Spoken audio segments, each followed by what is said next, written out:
আল্লাহ তাআলা বললেন ওয়া বাইয়িনাতিন মিনাল হুদা ওয়াল ফুরকান, এই কোরআনের ভিতরে মানুষের জীবনের জন্য যত হেদায়েতের প্রয়োজন আমি আল্লাহ সব বর্ণনা করে দিয়েছি। সুবহানাল্লাহ।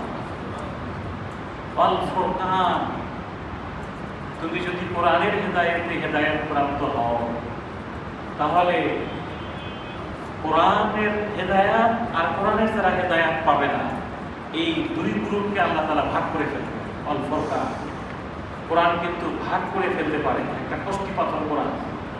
কোরআনের ছায়াতলে আসলে কোরআন বলে দেবে আপনি কি হেদায়েত প্রাপ্ত নাকি হেদায়েত ছাড়া।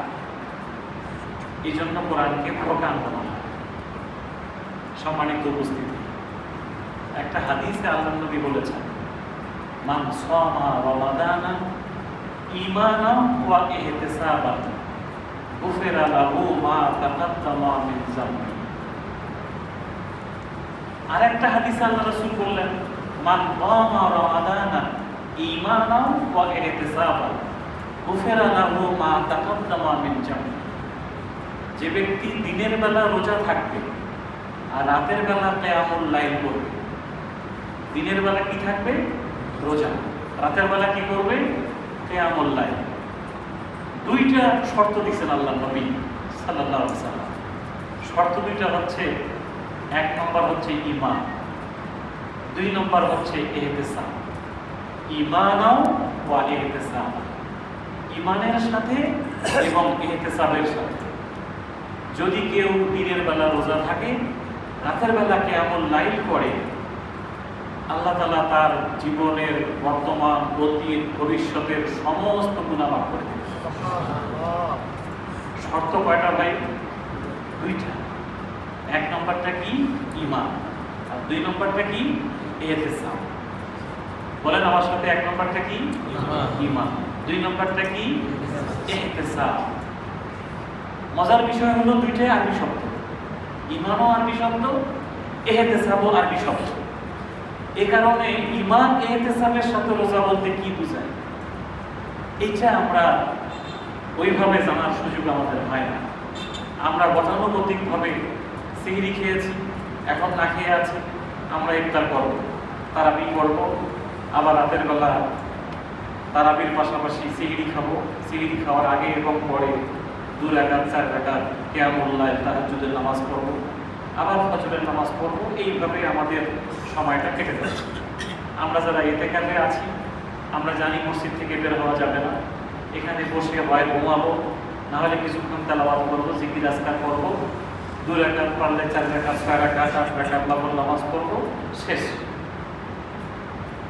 কিন্তু ঈমানের সাথে আমার ইতিকাফ হইল কিনা, ঈমানের সাথে আমার কিয়ামুল লাইল হলো কিনা, ইহতিসাবের সাথে আমার রোজা হচ্ছে কিনা, একজন রোজাদারের এই বিষয়টা চিন্তা ভাবনা করা দরকার। আমি গতকালকে বলছিলাম যে ইহতিসাব শব্দটা আরবি। আমি নিজে মধ্যপ্রাচ্যে 6.5 বছর ছিলাম।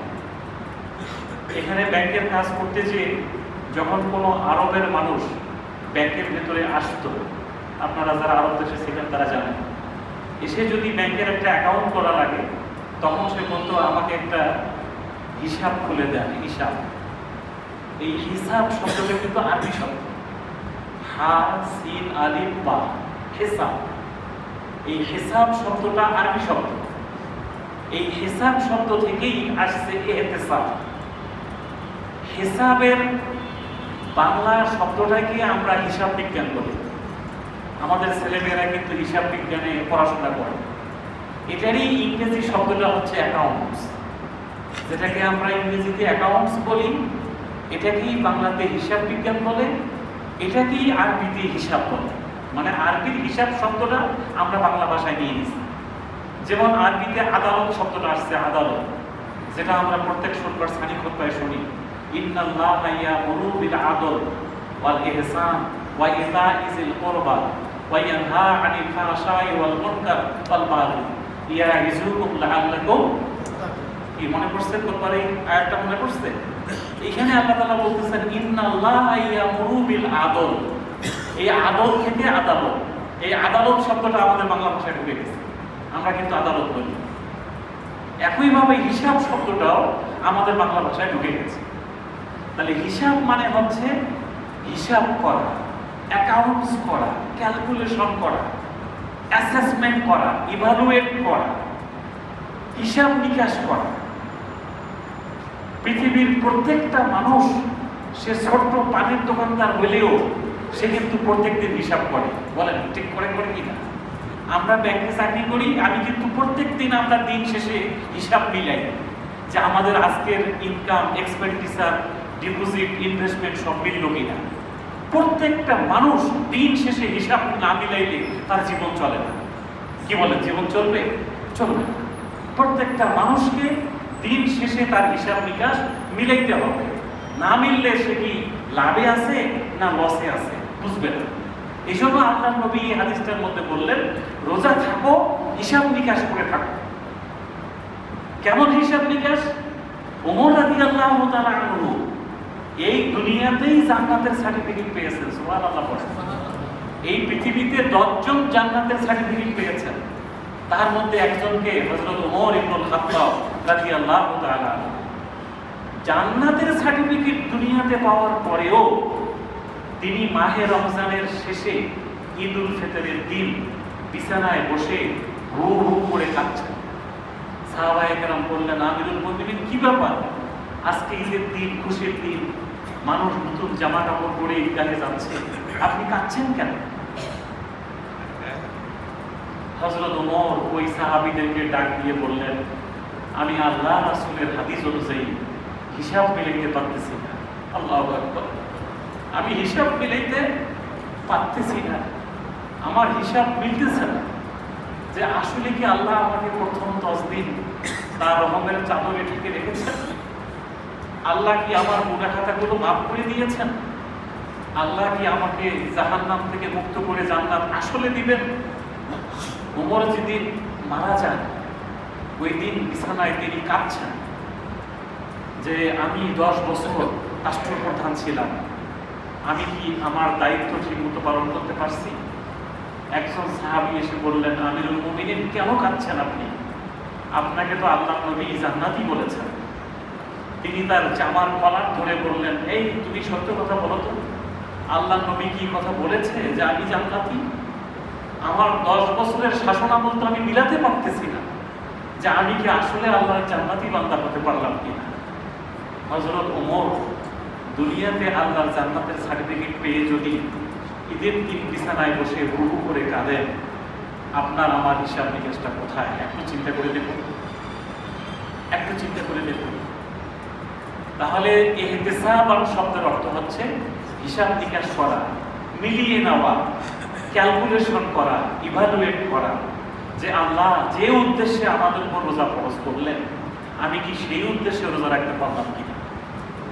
সেই কথাটাই আল্লাহ তাআলা সূরা বাকারার 185 নম্বর আয়াতে বললেন, শাহরু রমাদান, এই রমজান মাস, আল্লাযী উনজিলা ফীহিল কুরআন, এই মাসে তিনি কোরআন নাযিল করেছেন। কোরআনের কারণেই আপনাকে আমাকে রোজা থাকতে হচ্ছে। কোরআনের সম্মানে, কোরআনের মহাব্বতে, কোরআনের ইজ্জতের কারণে আপনি আমি রোজা আছি, আর কোনো কারণ নাই। কারণ একটাই, সেটা এই মাসে আল্লাহ কি নাযিল করেছেন।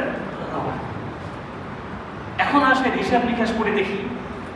আল্লাহ তাআলা বলছেন হুদাল লিন-নাস, পৃথিবীর সমস্ত মানুষের জন্য এই কোরআনটা হচ্ছে আল্লাহর পক্ষ থেকে হেদায়েত। সুবহানাল্লাহ বলবেন না? পৃথিবীর সমস্ত মানুষের জন্য আল্লাহর পক্ষ থেকে এই কোরআনটা কি? হেদায়েত। এখন হেদায়েত শব্দটাও কিন্তু আরবি, এজন্য এই শব্দটাও আমরা বুঝি না হেদায়েত কি।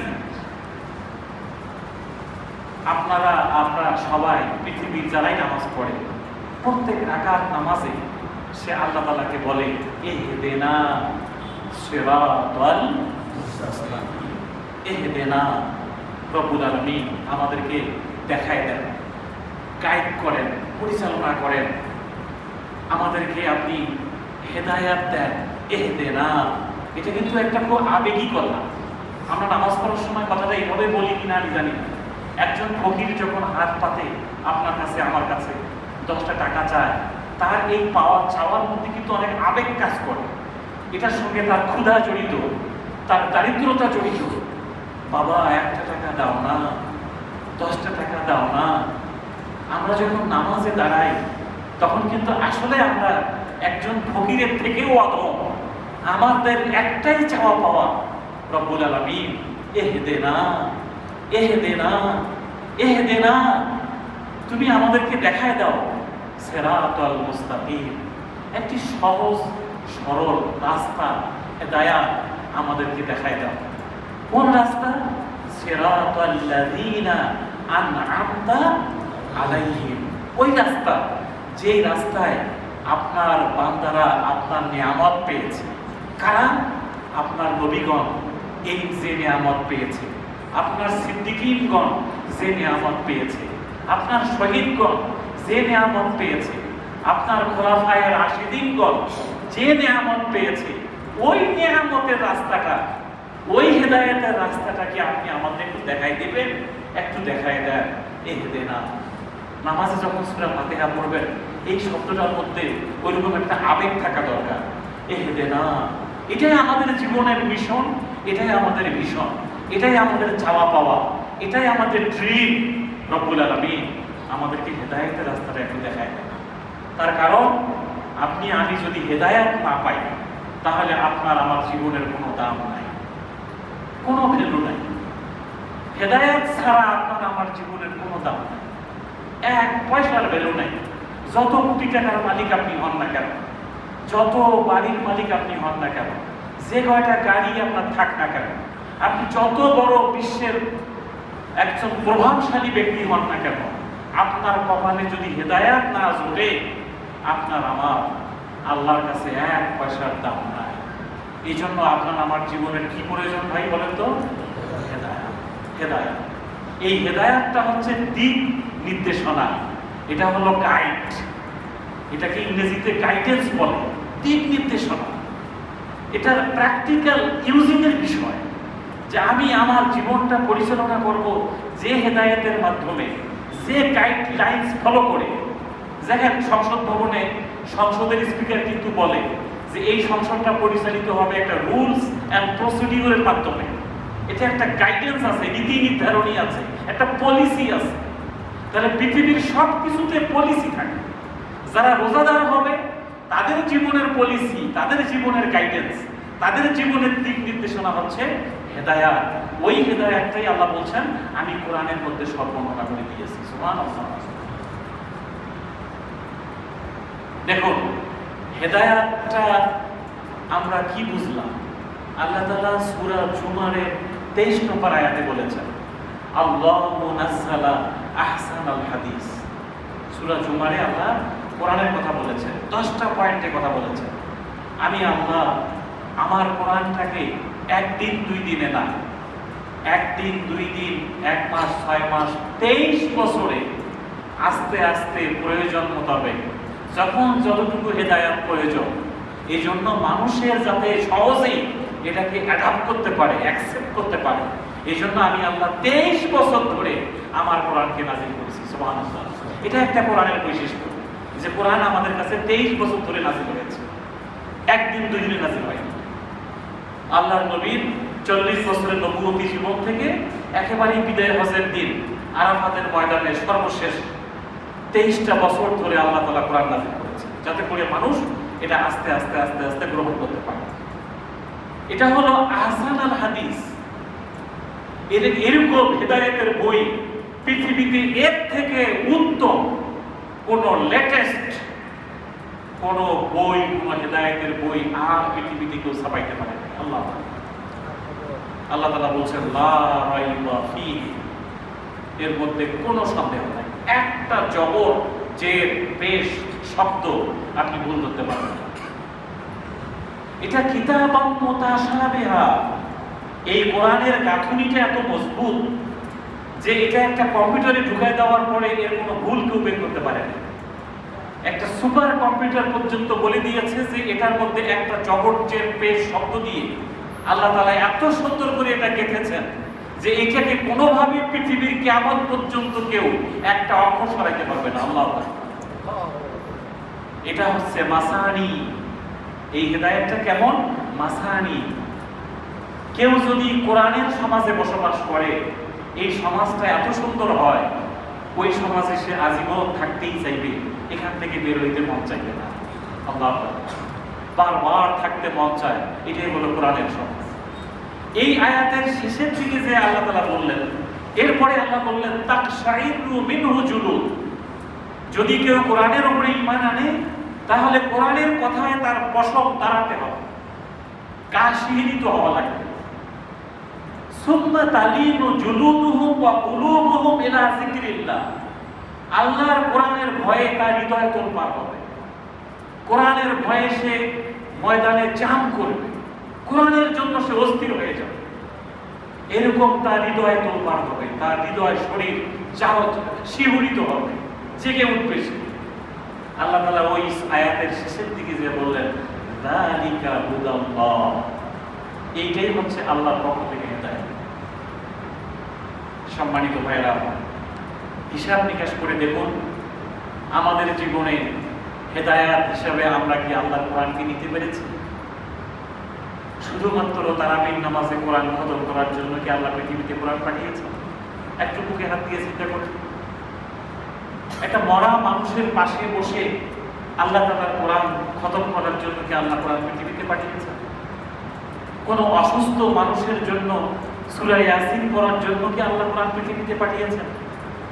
সকালবেলা সন্ধ্যাবেলা শুক্রবার কিছু সূরা আমি তেলাওয়াত করলাম, সূরা কাহাফ পড়লাম, সূরা মুলুক পড়লাম, এই সমস্ত সকাল সন্ধ্যায় কিছু সূরা পড়ার জন্য কি আল্লাহ পৃথিবীতে কোরআন পাঠিয়েছেন? আল্লাহ কোরআনটা পৃথিবীতে কেন পাঠালেন, এই বিষয়টাও আমাদের কাছে ক্লিয়ার না। আমি কোরআন মজিদের 3টা সূরা পড়েছি। একটা হলো সূরা তাওবা, বলেন কোন সূরা? সূরা তাওবা 33 নম্বর আয়াত, সূরা ফাতিহা 28 নম্বর আয়াত, সূরা আস-সাফ 9 নম্বর আয়াত। এই 3টা সূরাতে আল্লাহ তাআলা কোরআন নাযিলের কথা বলেছেন। এই সূরা বাকারার 185 তে বললেন হুদাল্লিন নাস, মানুষের মানব জাতির, শুধুমাত্র মুসলমানদের জন্য না, মানব জাতির জন্য আমি হেদায়েত হিসাবে কোরআনকে পাঠিয়েছি। আর আমি যে 3টা সূরা বললাম, সূরা তাওবা, সূরা ফাতিহা, সূরা আস-সাফ, এই 3টা সূরাতে আল্লাহ তাআলা বললেন লিউযহিরাহু আলা দ্বীনি কুল্লি, আমি এই কোরআনকে রাষ্ট্রীয়ভাবে বিজয়ী করার জন্য পৃথিবীতে পাঠিয়েছি। আল্লাহু আকবার বলেন। আল্লাহর কোরআন কেন পৃথিবীতে আল্লাহ পাঠিয়েছেন? বিজয়ী করার জন্য। লিউযহিরাহু, পৃথিবীর সকল মুফাসসির বলছেন লিয়ুগলিবাহু, লিউযহিরাহু মানে লিয়ুগলিবাহু, এটাকে গালিব করতে হবে। গালিব করা মানে বিজয়ী করা। কিসের উপর বিজয়ী করবেন? আলা সাইরিল আদিয়ান, পৃথিবীতে যত ধর্ম, বর্ণ, দল, মত, সংবিধান, আইন যা কিছু আছে সবার উপরে আল্লাহর কোরআন বিজয়ী থাকবে। এই জন্য আল্লাহ তাআলা পৃথিবীতে কোরআন পাঠিয়েছেন। সুবহানাল্লাহ বলতেছে। এই কাজটা প্রথমত দায়িত্ব কার ছিল? বিশ্বনবী মুহাম্মদ রাসূলুল্লাহ সাল্লাল্লাহু আলাইহি ওয়াসাল্লাম। ওই 3টা সূরাতে ওই আয়াতের মধ্যে আল্লাহ বলছেন হুয়াল্লাযী আরসালা রাসূলাহু বিল হুদা ওয়া দীনিল হক, আমি আমার রাসূলকে পৃথিবীতে পাঠিয়েছি এই জন্য, সাথে দিয়েছি আমি তাকে কোরআন। এই কোরআনটাকে তিনি সমাজের বিজয়ী করবেন, রাষ্ট্রীয়ভাবে বিজয়ী করবেন। যদি রাষ্ট্রীয়ভাবে কোরআন বিজয়ী হয় তাহলে মানুষ রাজনৈতিক হেদায়েতটা পেয়ে যাবে। অর্থনৈতিকভাবে যদি কোরআন বিজয়ী হয় তাহলে কোরআনের অর্থনৈতিক হেদায়েত মানুষ পেয়ে যাবে। সামাজিকভাবে যদি কোরআন বিজয়ী হয় কোরআনের সামাজিক হেদায়েত মানুষ পেয়ে যাবে। পারিবারিকভাবে যদি কোরআন বিজয়ী হয় তাহলে কোরআনের পারিবারিক হেদায়েত মানুষ পেয়ে যাবে। তাহলে মানুষের জীবনে কি কি হেদায়েত প্রয়োজন বলেন? একজন ব্যক্তি হিসাবে আমার ব্যক্তি হেদায়েত দরকার, আমার পারিবারিক হিসাবে পারিবারিক হেদায়েত দরকার, আমার অর্থনৈতিক জীবনে অর্থনৈতিক হেদায়েত দরকার, একজন ব্যবসায়ী হিসাবে ব্যবসায়িক হেদায়েত দরকার, একজন রাজনীতিবিদ হিসাবে রাজনৈতিক হেদায়েত দরকার, আন্তর্জাতিক বিষয়ে আন্তর্জাতিক হেদায়েত দরকার। এইভাবে মানুষ যে যে পেশায় আছে আল্লাহ তাআলা সূরা আলার মধ্যে বলছেন ইন্না সাইয়াকুম লা শাত্তা, আমি পৃথিবীর মানুষকে সব এক পেশায় নিয়োজিত করি নাই। কেউ বাড়িওয়ালা, কেউ ভাড়াটিয়া, কেউ বিমান চালায়, কেউ অটো চালায়, কেউ রিক্সা চালায়, কেউ প্রাইভেট কার চালায়, কেউ জুতার মুসি, আর কেউ বড় ব্যবসায়ী। এই যে একজন মানুষ, কেউ শিক্ষকতা করে, কেউ ছাত্র, কেউ সরকারি চাকরি করে, কেউ বেসরকারি চাকরি করে, এই যে বিভিন্ন পেশায় আমি আল্লাহ তাআলা মানুষকে নিয়োজিত করেছি। সুবহানাল্লাহ। ইন্না সাইয়াকুম লা শাত্তা। আমি পৃথিবীর মানুষকে এক একজনের এক একটা পেশা দিয়েছি। সূরা হুজুরাতে আল্লাহ তাআলা বলছেন, আবাইলা, বিভিন্ন গোত্রে মানুষকে আমি ভাগ করেছি, বিভিন্ন রং দিয়েছি, কেউ কালো, কেউ ফর্সা, কেউ বেটে, কেউ লম্বা। সব মিলিয়ে সবার জন্য যে হেদায়েতের প্রয়োজন সেটা আমি আল্লাহ এই কোরআনে বর্ণনা করে দিয়েছি। আপনি কিভাবে ব্যবসা করবেন, কিভাবে পরিবার চালাবেন, বাবা হিসাবে, নানা হিসাবে, দাদা হিসাবে, সব হিসাবে আপনার প্রত্যেকটা মুহূর্তে আপনার হেদায়েত দরকার, গাইডেন্স দরকার, দিক নির্দেশনা দরকার। এই দিক নির্দেশনার এই বইটা আল্লাহ তাআলা এখানে নাযিল করেছেন। তাহলে আমি 3টা সূরাতে বললাম যে আল্লাহ তাআলা কোরআনকে বিজয়ী করার জন্য পাঠিয়েছেন। সূরা বাকারাতে আল্লাহ বললেন হেদায়েতের জন্য আমি পাঠিয়েছি। সূরা হাদীদ নামে কোরআন শরীফে একটা সূরা আছে। হাদীদ মানে হচ্ছে লোহা। হাদীদ মানে কি ভাই? লোহা। আল্লাহ তাআলা বলছে ওয়া আনজালনাল হাদীদ, আমি লোহা পৃথিবীতে নাযিল করেছি। ফিহি বাসুন শাদীদ, লোহার মধ্যে প্রচন্ড শক্তি আছে। এটা মুফাসসিরিন ইকরাম বলতেছেন প্রচন্ড শক্তি মানে লোহার মধ্যে আল্লাহ সামরিক শক্তি রেখেছেন। আজকের পৃথিবীতে যারা সামরিক শক্তিতে বলিয়া, তারাই কিন্তু পৃথিবীকে ডমিনেট করতেছে। কথাটা একটু চিন্তা করে দেখেন, পৃথিবীকে ডমিনেট করছে কারা? যারা সামরিক শক্তিতে বলিয়া। আল্লাহ বলছে আমি লোহার মধ্যে সামরিক শক্তি রেখেছি। লোহার মাধ্যমে যদি তুমি সামরিক শক্তি অর্জন করতে পারো, আমার কোরআনকে বিজয়ী করতে পারো, লিয়াকুমান নাসু বিল কিসত, তাহলে পৃথিবীর মানুষ তার অধিকার ফিরে পাবে। সুবহানাল্লাহ। আজকের পৃথিবীতে মানুষ রেল লাইনের প্ল্যাটফর্মে ঘুমায় কেন? প্লাস্টিকের নিচে ঘুমায় কেন? বস্তিতে মানুষ থাকার তো কথা না। আল্লাহ তাআলা সূরা তাহার মধ্যে বলছেন, যে সূরাটা পড়ে হযরত ওমর ইসলাম গ্রহণ করেছেন, তিনি তলোয়ার, খোলা তরবারি নিয়ে যাচ্ছে আল্লাহ নবীকে হত্যা করার জন্য। রাস্তায় তাকে বলা হলো তোমার বোনকে আগে সামলাও, ভগ্নিপতিকে সামলাও। ওরা ইসলাম গ্রহণ করছে। আল্লাহ রসুলের বাসায় না যেয়ে চলে গেলেন বোনের বাসায়, যেয়ে দেখলেন ভগ্নিপতি সূরা তাহা পড়তেছে, সূরা তাহা পড়তেছে। একেবারে সরাসরি আঘাত করলেন ভগ্নিপতির মাথার উপরে, মারাত্মক আঘাত করলেন। ভগ্নিপতি বোনের স্বামী আহত অবস্থায় দেখে বোন দৌড়ে আসছে, ভাইয়া তুমি এটা কি করছো? খবরদার, আমাকে ঠেকাবা না। কে তোমাদেরকে আল্লাহ রাসূলের কোরআন ধারণ করতে বলছে বলো? তারপরে বোনকেও তিনি আঘাত করলেন।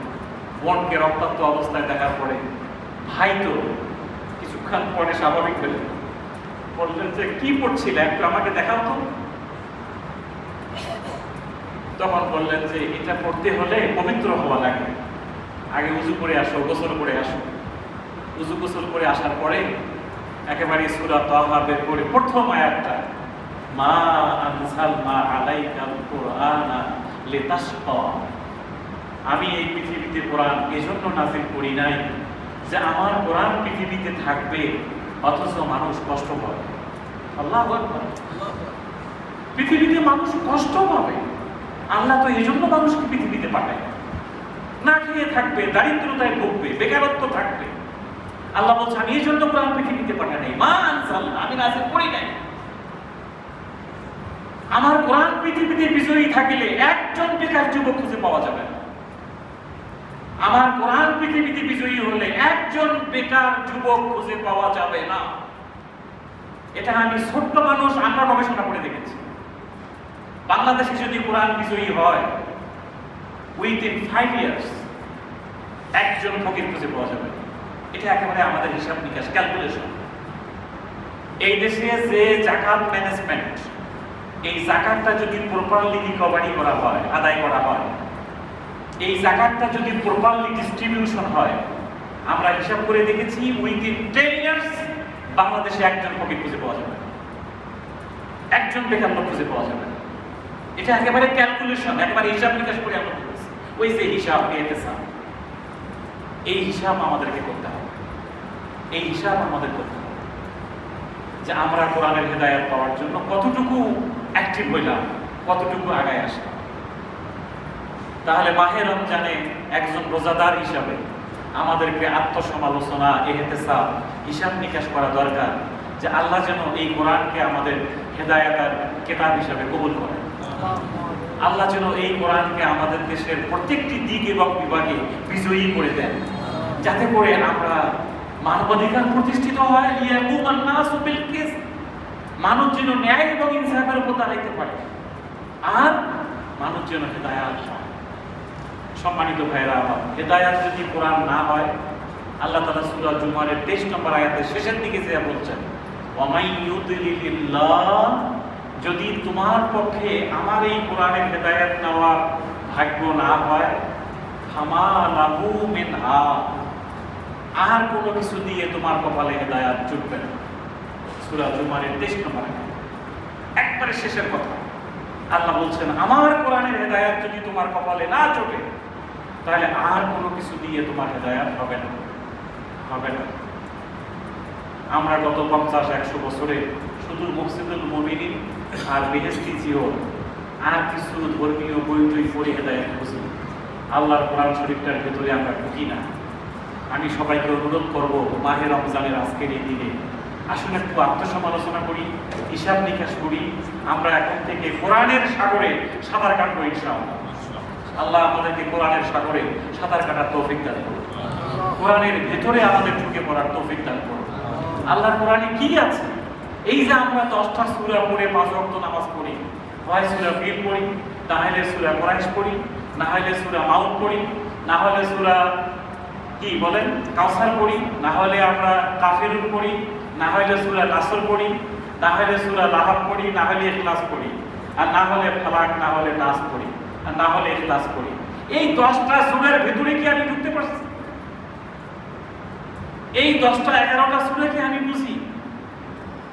আসেন আমরা ইতিকাফে যারা আছি, অন্তত এই 10টা সূরা এটার ভিতরে একটা আমরা ঢুকি, এর মধ্যে আল্লাহ কি বলছে একটু জানার চেষ্টা করি। আল্লাহ আমাদের এই জানার তৌফিক দান করুন। এই জন্য দেখবেন প্রথম যেদিন কোরআন নাযিল হয়েছে, প্রথম গতকাল যে সূরাটা এখানে পড়া হয়েছে তারাবিতে, ইকরা, মুহাম্মদ সাল্লাল্লাহু আলাইহি ওয়াসাল্লাম হেরা গুহার ভেতরে বসে আছে, গুহার ভেতরে বসে আছে। জিবরিল এসে বলেন নাই যে তুমি এই করো, সেই করো, এটা করো, এগুলা কোনো কথা না। প্রথম জিবরিল এসে বললেন, তুমি গুহার ভেতরে বসে আছো, এই পৃথিবীকে পরিবর্তন করতে চাও, ওই যে এহেদেনা এহেদেনা। এই জন্য তো তিনি একটা হিলফুল ফুজুল নামে সমিতিও করছিলেন, এলাকার যুবকদেরকে সাথে নিয়ে এলাকার সমাজটাকে পরিবর্তন করার জন্য। জিবরিল এসে আল্লাহ নবীকে আল্লাহর পক্ষ থেকে মেসেজ দিয়ে বললেন, আপনি সমাজের পরিবর্তন চান, আপনি হেদায়াত চান, ইকরা, পড়াশোনা করুন। ইকরা মানে কি ভাই? পড়াশোনা। ওই প্রথম 5টা আয়াতের 2 বার ইকরা শব্দটা আসছে। ইকরা, পড়ো, পড়ো, পড়ো। কি পড়বেন? বিসমি রাব্বিকাল্লাযী খালাক, তোমার রবের নামে, তোমার রবের পক্ষ থেকে নাযিল করা হয়েছে যেটা, এই কোরআনটা পড়ো। এইটা পড়লে, এইটা বুঝলে, এইটা মানলে তোমার কপালে হেদায়েত জুটবে, পুরো জাতি হেদায়েত প্রাপ্ত। এখানে 9টা বিষয়ে লেখাপড়া করতে বলা হয়েছে প্রথম 5টা আয়াতে, 9টা বিষয়। এর মধ্যে আকাশ সায়েন্সের কথা বলা আছে, স্পেস সায়েন্স, জ্ঞান, বিজ্ঞান, গবেষণা। আলাকের কথা বলা হয়েছে, আলাক মানে গ্রহবিদ্যা, এমব্রিওলজি, কিভাবে তোমার জন্ম হলো, মায়ের পেটে কেমনে আসলা, ওইখানে কিভাবে 10 মাস 10 দিন অথবা যে কয়দিন মায়ের পেটে ছিল কিভাবে তিল তিল করে বড় হইলা, এই এমব্রিওলজি সম্পর্কে গবেষণা করো। তুমি দুনিয়াতে কেমনে আসছো একটু চিন্তা ভাবনা করো, এই লেখাপড়া করো। গাইনি বিদ্যা, এটা পড়ো।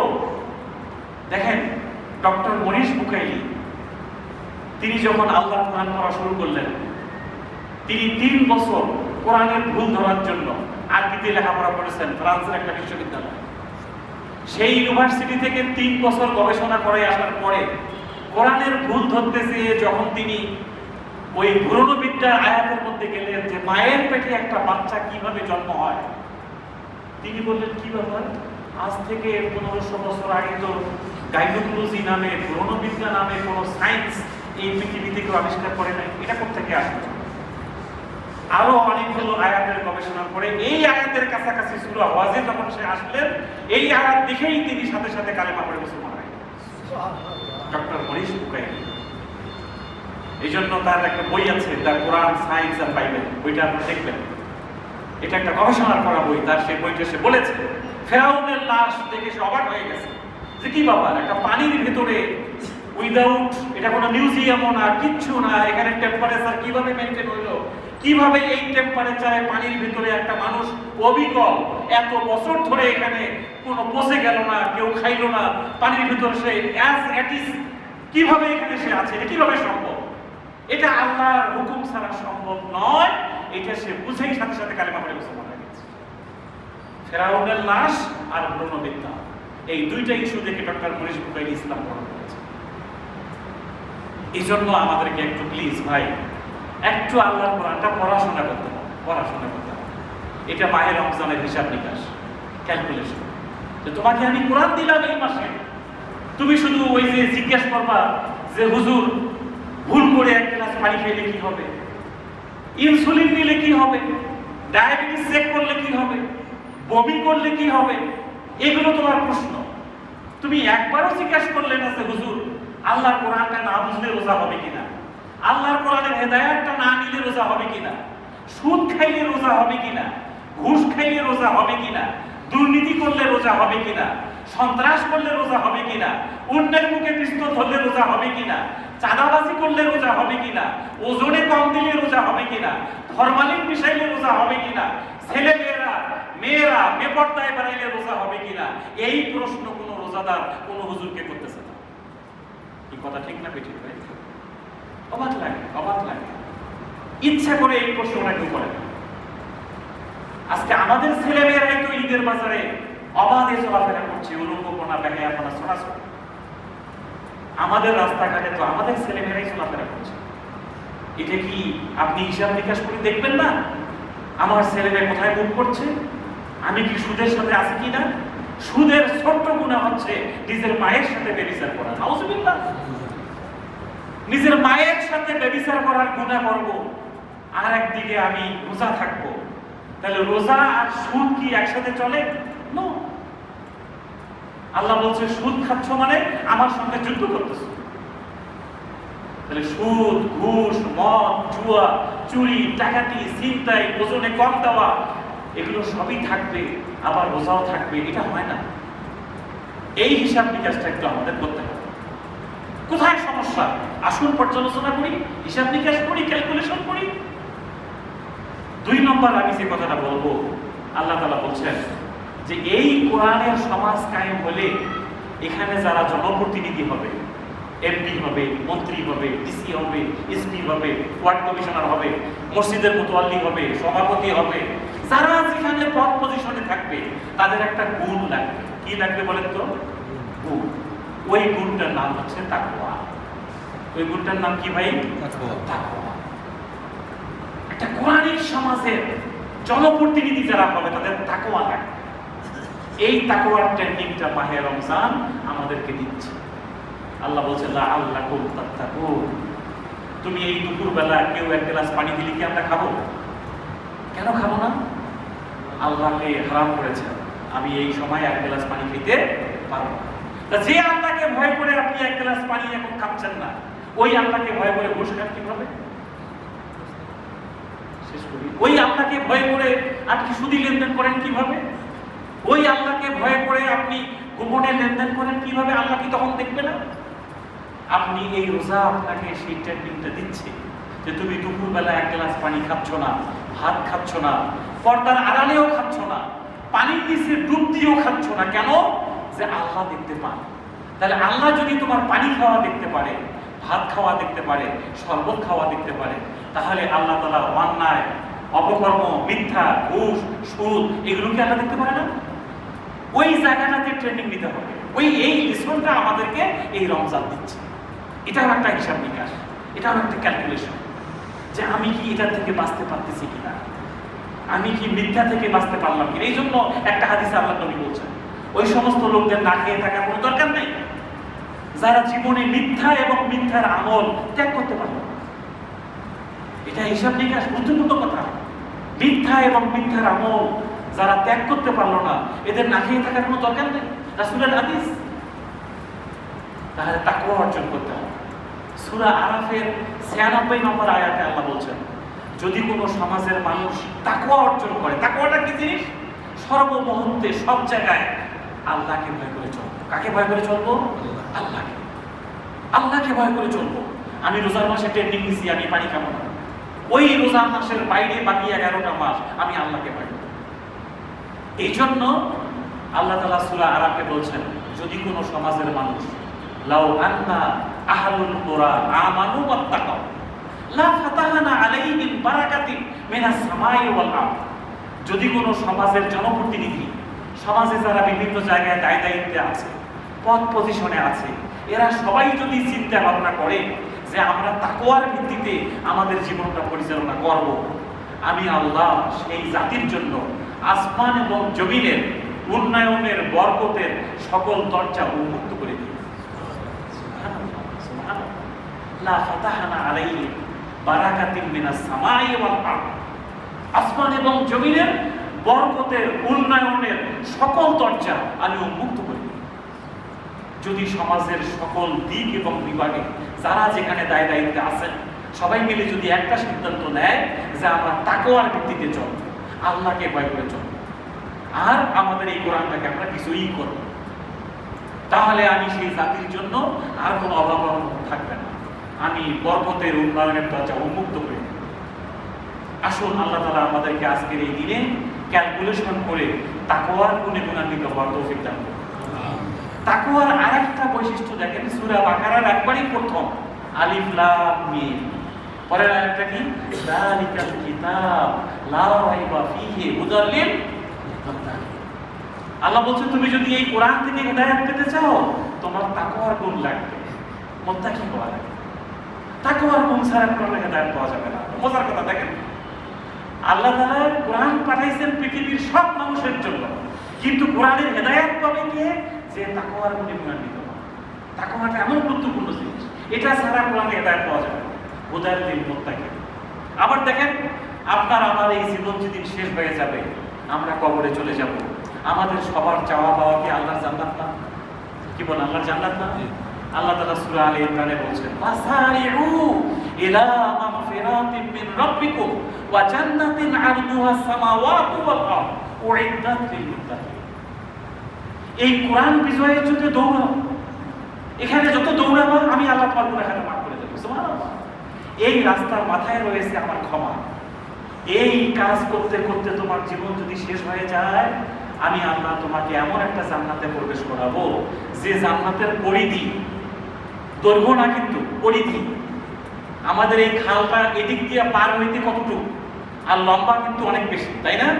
আল্লাহ বলছে, আমার জান্নাতের প্রস্থ যেটা, এটা আসমান এবং জমিন সমান। আল্লাহ, এটা গুলশান, বাড়িধারা, বনানীর ২-১ কাঠা জমির উপর বানানো কোনো বিল্ডিং নয়।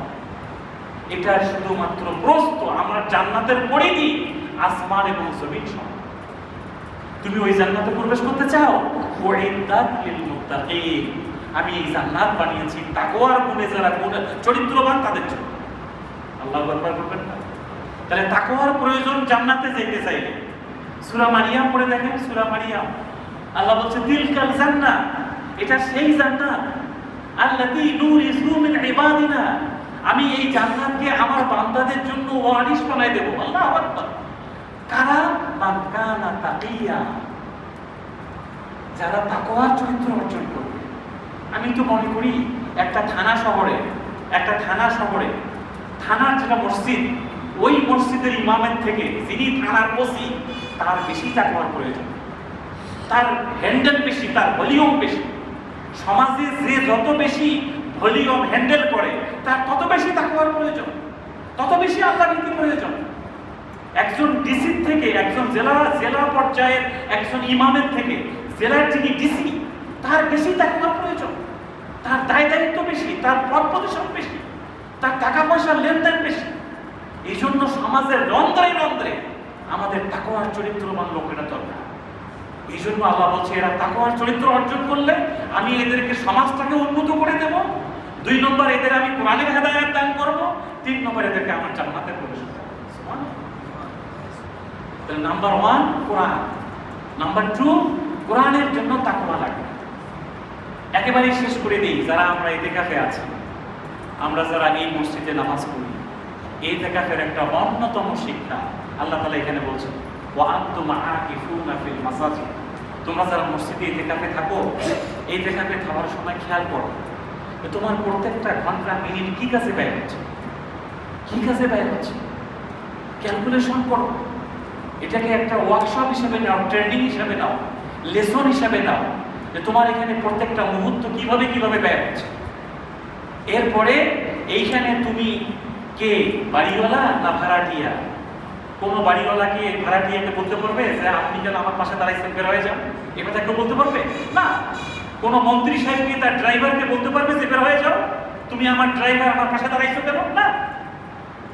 এই জন্য এই মসজিদের ইতিকাফ আমাদেরকে শেখায় যে আপনি যে মানের লোক হন না কেন, যে বর্ণের লোক হন না কেন, যে মতের লোক হন না কেন, আমরা সবাই এক। আমরা সবাই কি? আমরা এক আল্লাহর গোলাম। আমাদের একটাই কিতাব, আল্লাহর কোরআন। আমরা একটা ঘরে যে তাওয়াফ করি, আমাদের কাবা ঘর একটাই। আমরা এক নবীর উম্মত, বিশ্ব নবী মুহাম্মদ রাসূলুল্লাহ সাল্লাল্লাহু আলাইহি ওয়াসাল্লাম। এখানে আমাদের এত বিরোধ কিসের? কেন আপনি আমাকে দেখে নাক ছিটকাবেন, আমি আপনাকে দেখে নাক ছিটকাবো? নো।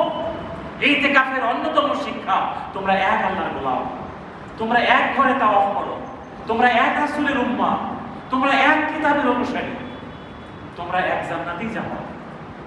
তোমরা সবাই এক। তোমাদের মধ্যে ভ্রাতৃত্ব লাগবে, ভালোবাসা লাগবে, সহমর্মিতা লাগবে। আমরা সবাই এক। আমাদের কারোর বিরুদ্ধে কোনো হিংসা নাই, কোনো বিদ্বেষ নাই। আমরা সবাই এক আল্লাহর কাছে আমাদের গুনাহ খাতা মাফ চাই। কি কথা ঠিক না ভাই? এটা হলো এই ইতিকাফের অন্যতম শিক্ষা, যে আমরা যেন এক থাকি, এক এক শরীর, এক দেহ, এক মন। এই জন্য একটা হাদিসে আল্লাহর নবী বলছেন, পৃথিবীর সমস্ত মুমিন একটা দেহের মতো। কিসের মতো বলেন তো? এটা দেহের মতো। আপনার যদি আঙ্গুলে ব্যথা লাগে, আপনি উহ করে ওঠেন না, মাথার মধ্যে হিট করে। পৃথিবীর একজন মুসলমান যদি কোথাও আহত হয়, সারা পৃথিবীর মানুষ ব্যথিত হয়।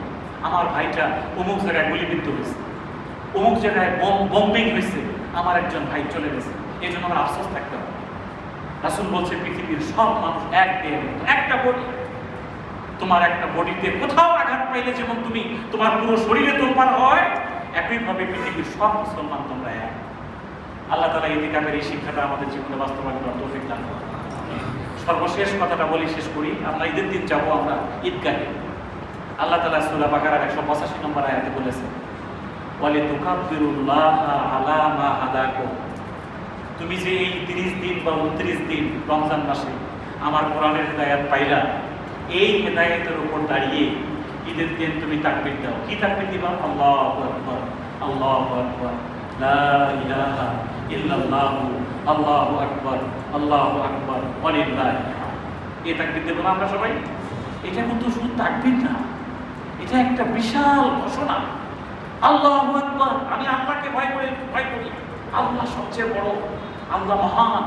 এই রোজার মাসে আল্লাহকে ভয় করে আমি দিনের বেলা কিছু খাই না, আল্লাহকে ভয় করে রাত জেগেছি আমি। ওই আল্লাহু আকবার, আল্লাহ সবচেয়ে বড়, আল্লাহর কিতাব সবচেয়ে বড়, আল্লাহর আইন সবচেয়ে বড় আইন, আল্লাহর বিধান সবচেয়ে বড় বিধান। এটা হচ্ছে আল্লাহু আকবার। এরপরে আমরা কি বলবো? লা ইলাহা ইল্লাল্লাহ। লা না না না, লা না। আমি আল্লাহ ছাড়া আর কাউকে আইনদাতা মানি না, হুকুমকর্তা মানি না, বিধানদাতা মানি না, রিজিকদাতা মানি না। আমার একমাত্র আইনদাতা, হুকুমকর্তা, বিধানদাতা, রিজিকদাতা কে বলেন তো? লা ইলাহা ইল্লাল্লাহ। দেখেন এই কথাটার মধ্যে এক বিদ্রোহী কথা আছে, আপনি সমাজ থেকে আলাদা। এরপরে কি? আল্লাহু আকবার, আল্লাহু আকবার, ওয়ালিল্লাহিল হামদ। ওই আল্লাহরই প্রশংসা। এই স্লোগান আপনি দিবেন, এই তাকবীর আপনি ঘোষণা দিবেন, দিয়ে কি আপনি শেষ চুপ হয়ে থাকবেন না। আল্লাহ বলছে ওয়ালিতুকাব্বিরুল্লাহ আলা মা হাদাকুম। এই যে 29 দিন 30 দিন তুমি যে ট্রেনিংটা নিলা, এই ট্রেনিং এর উপর, এই হেদায়েতের উপর বাকি 11 মাস, বাকি সারা জীবন তোমাকে দাঁড়িয়ে থাকতে হবে। পারবো তো ইনশাআল্লাহ? আল্লাহ আমাদেরকে মাহে রমজানের হেদায়েতের উপরে বাকি 11 মাস দাঁড়িয়ে থাকার তৌফিক দান করুন। বাকি 11 মাস মানে বাকিটা জীবন। আমরা জানি না আগামী রমজান পাবো, আমরা কেউই জানি না। আল্লাহ তাআলা আমাদের আজকের দিনে হিসাব নিকাশ করে আমরা যেন আল্লাহর কাছে বলতে পারি, রব্বুল আলামিন তুই আমাদেরকে কোরআনের হেদায়েত নসিব কর। কালকে আমি বলেছি যে কবরে 3টা প্রশ্নের উত্তর যিনি দিতে পারবেন তাকে কিন্তু 4 নম্বর আরেকটা প্রশ্ন করা হবে। জানেন তো এটা সবাই? কবরে 3টা প্রশ্নের উত্তর দিতে পারলে 4 নম্বর আরেকটা প্রশ্ন করা হবে। বলা হবে যে কি ব্যাপার, তুমি এই 3টা প্রশ্নের উত্তর দিতে পারলা, তোমার জীবনে কোথায় পাইলে এটার উত্তর, কোত্থেকে পেয়েছো? সে তখন বলবে করাআতু কিতাবাল্লাহ, আমি দুনিয়ার জীবনে আল্লাহর কোরআনটা ভালো করে পড়েছি, বুঝিয়েছি, মেনে নিয়েছি। করাআতু কিতাবাল্লাহ, আল্লাহর কিতাবকে আমি পড়েছি, বুঝিয়েছি, মেনে নিয়েছি। এই কবরের সিলেবাসটাও কিন্তু আল্লাহর কোরআন। আল্লাহ তাআলা যেন আমাদের কবরের অন্ধকারের এই প্রথম পরীক্ষায় যেন পাশ করার জন্য আল্লাহ যেন আমাদের কোরআনের হেদায়েত নসিব করে। সকলে করি আল্লাহুম্মা আমিন। প্রাসঙ্গিক একটা একটু দোয়া করি আমরা ভাই, 1 মিনিট শেষ। প্রাসঙ্গিক কয়েকবার আস্তাগফিরুল্লাহ প্রাসঙ্গিক আলোচনা হচ্ছে তো, সুদের মধ্যে 70টা গুনাহ আছে। সর্বনিম্ন গুনাহ হলো মায়ের সাথে জেনা করা, আর সর্বোচ্চ গুনাহ হলো আল্লাহর সাথে যুদ্ধ করা। যাই হোক, আর মাঝখানে অনেক গুনাহ আছে। কিন্তু আবার একটা হাদিসে সুদ যে খাবে সে দায়ী, যে সুদ দিবে সেও দায়ী, যে সাক্ষী হবে সেও দায়ী, যে লিখবে সেও দায়ী। এর থেকে আপনার বেরোবে কেমন? খুব সুন্দর একটা প্রশ্ন করেছেন ভাই, যেটা খুব সমসাময়িক। এটা আমাদের একটা, আমরা সবাই এটা ফেস করছি আজকাল ব্যাংকিং সেক্টরে তো আমাদের সুদ জি, আমরা এটা নিয়ে এটা নিয়ে আমি তো প্রত্যেক মাসের 3য় মঙ্গলবার, আগামী মাসের 3য় মঙ্গলবার বাদে আমরা এই প্রোগ্রামটা করব। ইসলামী অর্থনীতির উপরে আমি একদিন কথা বলতে চাই ইনশাআল্লাহ। এই সুদের একটা মারাত্মক গুনাহ, ছোট্ট গুনাহটা হচ্ছে মায়ের সাথে ব্যভিচার করা, আর বড় গুনাহটা হচ্ছে আল্লাহর সঙ্গে যুদ্ধ করা। আর রাসূল হাদিসে বলেছেন যে সুদ খাবে, সুদ দিবে, সুদের সাক্ষী হবে, সুদের লেখক হবে, 4 জনই জাহান্নামে যাবে। মারাত্মক কথা। এর থেকে আমরা কিভাবে বাঁচতে পারি? এটার জন্য ইসলামী অর্থনীতি, ইসলামী ব্যাংকিং নামে ব্যাপক গবেষণা ইদানিং হচ্ছে। আমরা এটার উপরে একদিন কথা বলবো ইনশাআল্লাহ। ইসলামী ব্যাংকিং, সুদ মুক্ত ব্যাংকিং করার সুযোগ আমাদের আছে। যেমন আমরা নামাজ পড়ে আমরা নামাজের গুনাহ থেকে বাঁচার জন্য চেষ্টা করছি, এইভাবে আপনি ইসলামী ব্যাংকিং, ইসলামী অর্থনীতির মাধ্যমেও সুদের হাত থেকে বাঁচার জন্য আমরা চেষ্টা করতে পারি। এই সুযোগটা আমাদের আছে। কয়েকবার আস্তাগফিরুল্লাহ, আস্তাগফিরুল্লাহ, আস্তাগফিরুল্লাহ, আস্তাগফিরুল্লাহ।